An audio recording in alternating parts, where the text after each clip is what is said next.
Welcome back to Cortina, Italy, site of the World Four-Man Bobsled Championships. I'm Lynn Swan with John Morgan.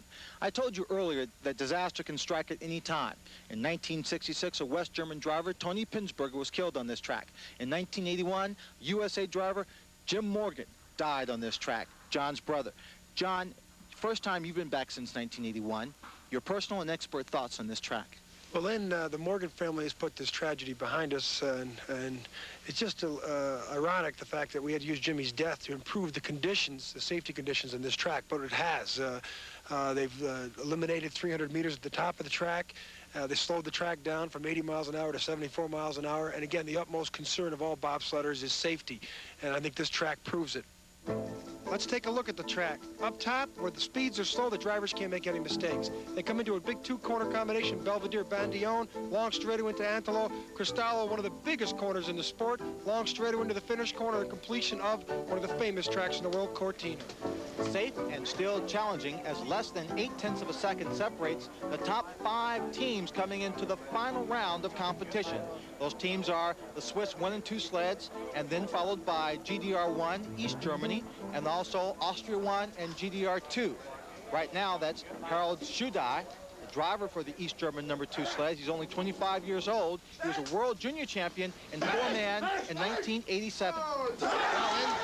What you're supposed to do in bobsledding is get a good start. This East German team's been getting a great start. There it is, 4.92. 4.92 seconds. It's a young team. Schudai, as I said, 25. The rest of his team are 22, 21, and 23 years old, John. Well, they're young and fit, and they get the great starts, but Schudai hasn't been driving the great sled down the track. He's been making a lot of rookie mistakes. Now, here comes the Labyrinth combination. Out of here is the Bandione-Belvedere combination. Now watch the head snap on the exit of the corner coming up right here. Let's see if it's smooth.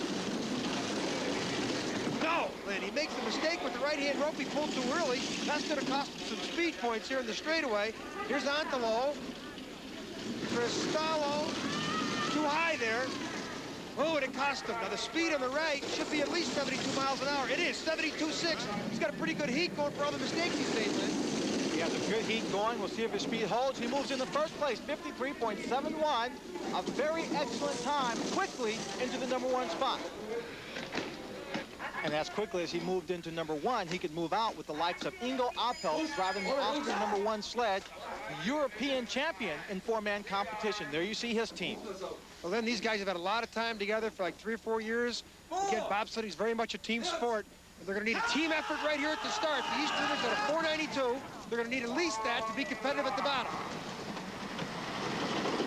4.96, already down by 400. And Lynn, we judge in bobsledding by a multiplier factor of 3 of the disadvantage you have at the start. So again, he's already down 12 hundredths at the start compared to the East Germans.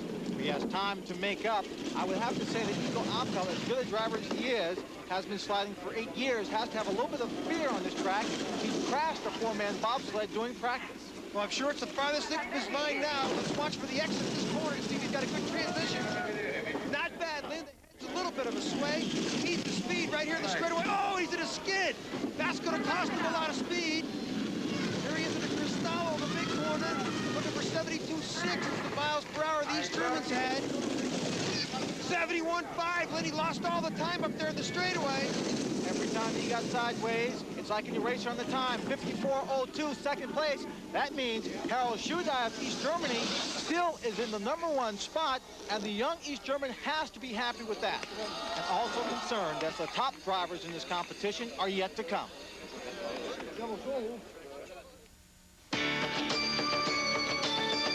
But outstanding people come to us every day. People who want to make a contribution to a team and do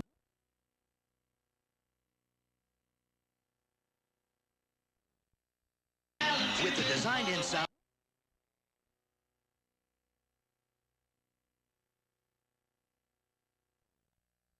Beechwood aged for that clean, crisp taste. This Bud's for you.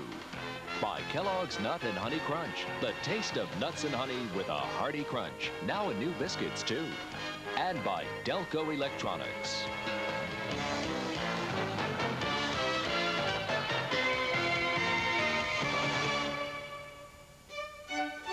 You're looking at the Olympic Ice Stadium, where in 1956, Tinley Albright and Hayes Allen Jenkins won gold for the USA.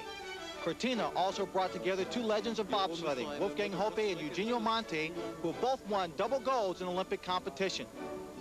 Hoppe is considered to be the best driver in the world today, and I asked him about fear on the bobsled track. Ohne Weise. Es gibt bestimmt viele Sportarten, die ich gerne machen würde. There are many sports I would like to do. I'm coming out of a motocross family, and my father and grandfather have been race drivers. We like the speed and the risk in sport. And he's handled that speed and risk very well. He is a three-time world champion in bobsled competition. Lynn, he's been giving up a lot of time at the start because he's got a bad calf. Let's watch the start time. 4:92 is the best start. There it is. There's that bad start that I was talking about, Lynn. I got to believe his leg is really bothering him because usually Wolfgang Hoppe has some of the best starts in the competition. He had a 5-second start time in the third heat and carried 72.77 miles per hour down the track. We'll see if he can maintain or get to that speed again. He's got to be perfect again, giving up that much time at the start. Here we come into Belvedere Bandillon. Let's watch for the head snapping, see if he's smooth. No, he made a mistake, Lynn, but the runner still came out of there going pretty straight. Again, the big thing he's got to be concerned with is the speed down here. His countryman at 72.6. Whenever Wolfgang Hoppe is in the sled, everyone is nervous because he's moving up. 72.36 miles per hour. It's good speed. There you see his time. Right hand, lower corner, 53.81. He moves in the first place by 12 100ths of a second. He is guaranteed at least third place finish. Hoppe puts the pressure on Gustav Vader, who is driving the Swiss 2 sled, who is going to come down next on this track.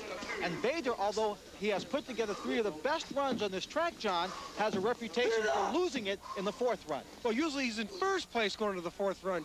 Now he's in 2nd place, coming from behind. Veteran.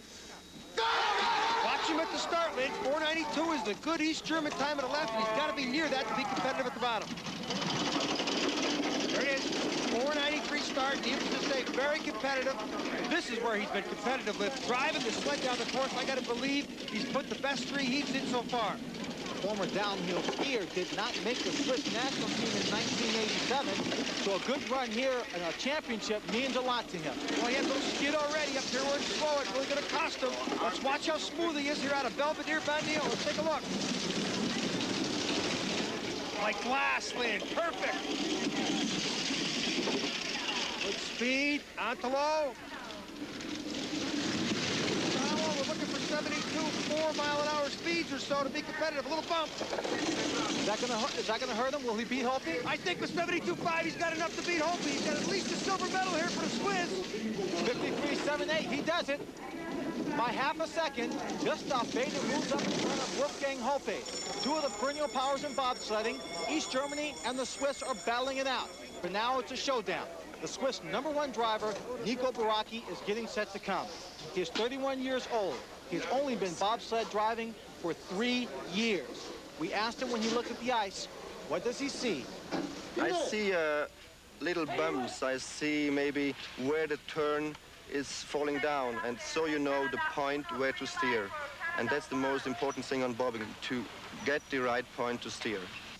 And he's been getting the right point. He is the oldest of his team. The rest of his members, Rice 21, Auckland 23, and Mangold is 25. You're watching the best bobsled start team in the world. 4:88 start time in the 2nd heat. Let's see if they can match that, Lynn. Yes, Lynn, I tell you, it's a good start in bobsledding. There's so much you can do down the mountain. He's been getting them consistently. He also has the track record. In the first heat, he turned in a time of 53.27. If he has a time anywhere near that, he'll win the gold. Now that time to the left, -10. He's got a 10/100ths lead on right now. So right now, he's got the gold medal in his grasp. He doesn't make any mistakes down the mountain. Well, let's watch the transition here out of this corner. Just like Vader, he's smooth as glass. Could be a gold medal run right here, Lynn.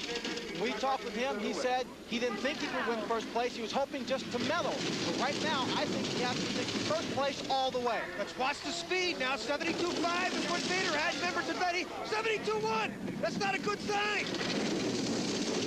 Time on the right. You see 53.89, second place. But John, he thinks he's won it. I don't blame him for thinking Morgan. He's won it. He had a good heat. But Gustav Meter's the winner of the gold. Yes, he is. First place, the elusive World Championship is finally his. Here's the replay. You can see Baraki thinks he's won it. I don't blame him. He lost by the length of a finger, Lynn. While the intent of the raised arms was for personal victory, it will stand as a symbol for Swiss team success. Here are the final standings. Matt Roy came in 12th place, and USA number 2 sled driven by Bob Horvath was 21st. For John Morgan, I'm Lynn Swan saying goodbye from Cortina, Italy.